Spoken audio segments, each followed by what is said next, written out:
ঢাকা ১৮ আসন একসময় বিএনপির অঘোষিত দুর্গ বলে পরিচিত। এখন জামাতে ইসলামীর পুনরুদ্ধারের প্রতীক হয়ে উঠেছে।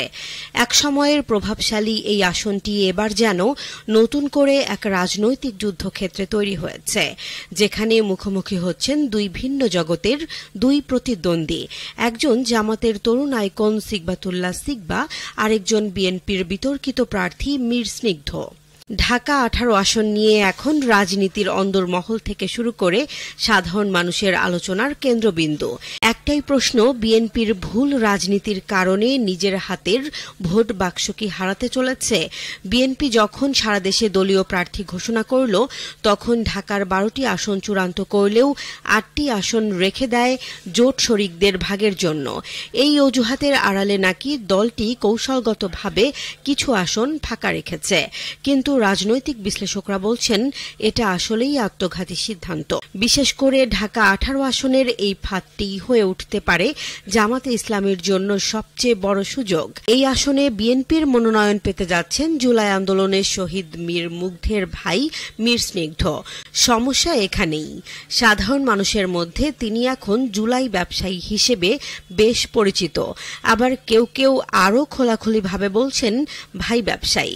কারণ যে জুলাই আন্দোলনে শহীদদের স্মরণে জুলাই ফাউন্ডেশন গড়ে তোলা হয়েছিল, সেখান থেকে ব্যর্থতার দায়ে পদত্যাগ করতে হয়েছিল মীর স্নিগ্ধকে। এরপরও বিএনপি তাকে প্রার্থী দেওয়ার সিদ্ধান্ত নিতে যাচ্ছে, অথচ সমালোচনার ঝড় থামছে না।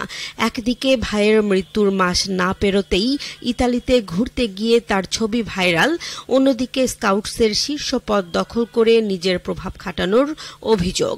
সব মিলিয়ে তুমুল বিতর্কিত একজন ব্যক্তিকে প্রার্থী দেয়ায় বিএনপির ঘরে ঘরে এখন ক্ষোভ। আর এই সুযোগ কাজে লাগাচ্ছে জামাতে ইসলামী। চরম বিতর্কিত বিএনপির এই প্রার্থীর বিপরীতে ঢাকা ১৮ আসনে প্রার্থী দেওয়ার কথা দিচ্ছে তুমুল জনপ্রিয় শিবির নেতা সিকবাতুল্লাহ সিকবাকে। ঢাকা বিশ্ববিদ্যালয়ের শিক্ষার্থী ও সাবেক শিবির সভাপতি এবং জুলাই আন্দোলনের সামনের সারিতে থাকা অগ্রসৈনিক। ঠাকুরগাঁও জেলার আমিরের ছেলে এই সিকবাতুল্লাহ সিকবা। একদিকে রাজনৈতিক পরিবারে বেড়ে ওঠা, অন্যদিকে নিজের তরুণ নেতৃত্বের পরিচয়। সব মিলিয়ে এ প্রজন্মের পছন্দের নতুন আইকন শিবিরের এই নেতা।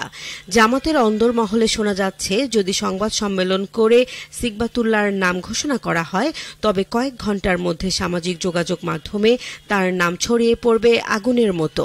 কারণ এই প্রজন্মের রাজনীতি কেবল বক্তৃতা ও মিছিলে সীমাবদ্ধ নয়, এটা ইমেজ, কারিশমা, ডিজিটাল উপস্থিতি আর নেতৃত্বের ভাষার রাজনীতি। বিএনপির পুরনো ডাচের রাজনীতিতে এখন যেখানে স্থবিরতা, সেখানে জামাত বুঝতে পেরেছে নতুন যুগের ভাষা, যুব সমাজের হৃদয় জয় করার রাজনীতি। জামাতে ইসলামের এই রাজনীতি কি আপনার পছন্দ? প্রিয় দর্শক, জানাতে পারেন কমেন্টে।